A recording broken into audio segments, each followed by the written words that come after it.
Julien Lanas, je vous donne la parole. Je rappelle que vous êtes co-rédacteur du Conseil national numérique et ce Conseil national numérique, il a fait certaines recommandations concernant évidemment l'usage du numérique.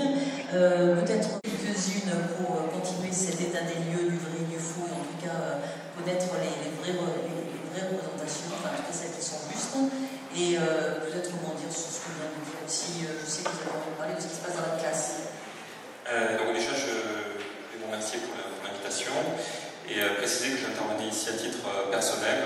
Donc voilà, je ne représente aucune institution, sinon moi-même qui n'ai pas, et je ne suis pas encore une institution. Donc j'ai effectivement participé à l'avis numéro 10 du Conseil numérique qui a été publié en mars. Et fait, ce que c'est que ce conseil? Alors c'est un organisme consultatif qui a été mis en place par le président sortant et qui avait pour ambition effectivement de donner des avis comme ça sur la politique numérique notamment et qui rassemblait un certain nombre de compétences. Et le membre le plus éminent du conseil était Gilles Babinet, voilà, qui préside encore, je crois, le conseil. Donc on a travaillé sur cet avis numéro 10 sur le numérique à l'école, et on s'est pas trop justement posé la question de la pédagogie. Parce que c'est vrai que, comme le disait M.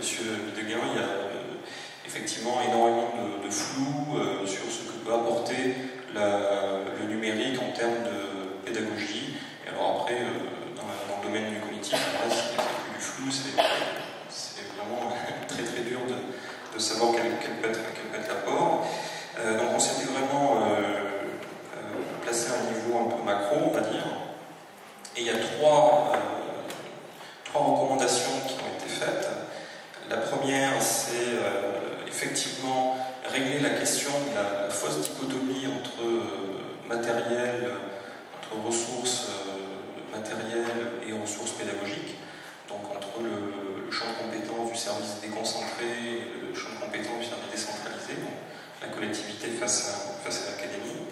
Donc comment on fait pour régler ce problème qui est effectivement pour la mise en place de politiques territoriales qui peut être véritablement un handicap, puisqu'en fait on a des responsabilités qui sont partagées sur les questions d'usage et les questions de ressources matérielles et puis logicielles, puisque les collectivités territoriales investissent de plus en plus dans le logiciel, donc elles dépassent en fait leurs prérogatives qui étaient uniquement de s'occuper d'équipements matériels. Et du coup, dans certains territoires ça se passe très bien, et dans d'autres ça se passe pas. Donc, ce territoire qui a été relevé. C'est pas une question d'iniquité, c'est une question en fait d'ingénierie relationnelle, c'est-à-dire que comme il y a du fait du numérique, la dernière loi de décentralisation devient un peu caduque, hein, puisqu'avant effectivement quand on avait une craie, un tableau noir et puis de l'autre côté un manuel papier, la séparation était assez claire, quoique pour le collège en tout cas la séparation était assez claire entre le matériel, on va dire, basique, et puis le matériel à caractère pédagogique. Et là, avec le numérique, on s'aperçoit que cette frontière-là devient plus floue et demande une gouvernance commune. Donc ça, c'était la première recommandation. La deuxième, c'était de réfléchir en termes de pilotage, on va dire, soft, hein, de la politique d'éducation numérique, c'est-à-dire donner un sens, une direction à cette politique, c'est-à-dire parler effectivement aux enseignants, leur dire, voilà, la collectivité, comme l'a dit M. Videguin, pourra dire, voilà, pour le numérique va servir à permettre de diffuser le repas de cantine. Bon, c'est pas un argument pour l'enseignant qui est assez parlant. Et à côté, on a un discours qui va être centré sur l'enfant, sur l'adolescent, en lui disant, voilà, si vous changez votre pratique, vous intégrez plus du numérique, il va y avoir un progrès incroyable. Donc ça, c'était l'axe des enthousiastes. Et ça ne se vérifiait pas forcément dans la classe pour l'enseignant qui dépensait des heures et des heures, qui passait des heures dans le changement de ses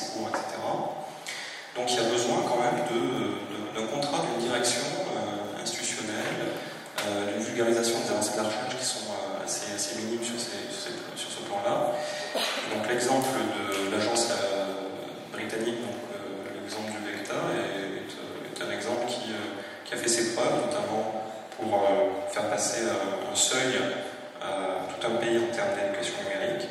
Donc ça, c'était la deuxième recommandation. Essayer de mettre en place un organisme consultatif qui puisse faire de la veille stratégique, du conseil auprès des collectivités, mais aussi auprès des services déconcentrés de l'État et des académies. Et ensuite, troisièmement, le Conseil national numérique est constitué d'entrepreneurs. Donc la troisième question qui se posait, c'est la question du marché. C'est-à-dire comment on fait pour que les entreprises françaises puissent développer des logiciels pertinents, efficaces en termes pédagogiques. Comment on fait en sorte qu'elles aient les moyens de le faire, comment on fait en sorte qu'elles puissent accéder à un marché qui est très complexe pour les entreprises, le marché de l'éducation, puisqu'il y a un prescripteur, un acheteur, un utilisateur, un évaluateur, et tout ça, c'est des personnes différentes la plupart du temps.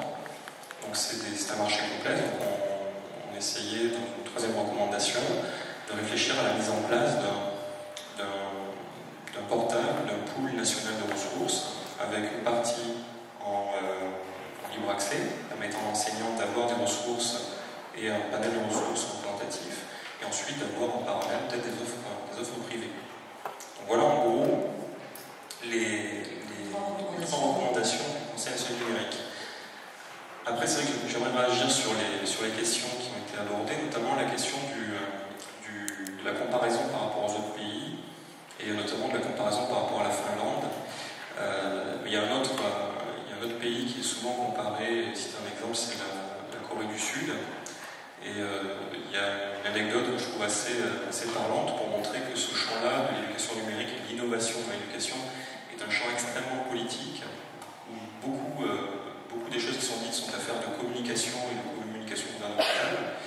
Donc il y a quelques années, il y a un an ou deux, il y a le gouvernement, le département de l'éducation nationale de Corée du Sud qui a fait une grosse conférence de presse pour montrer qu'il y avait des robots qui enseignaient l'anglais en classe.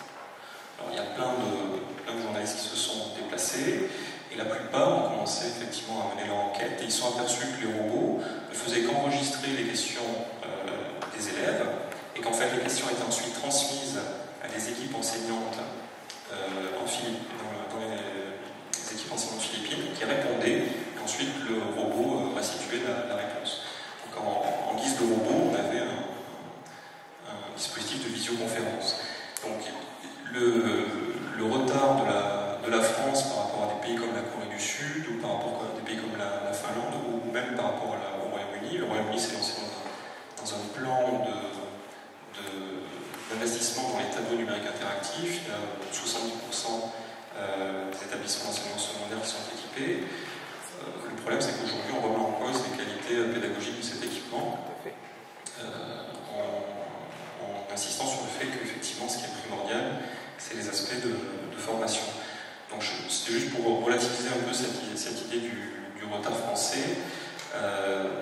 C'est vrai que comme le disait Denis Kongenier, c'est vraiment un temps long. Je pense que la transformation de la pédagogie, la remise en cause du rôle du maître, du passeur de savoir, donc c'est des choses très difficiles à mettre en œuvre, qui peuvent prendre plusieurs générations, et avec cette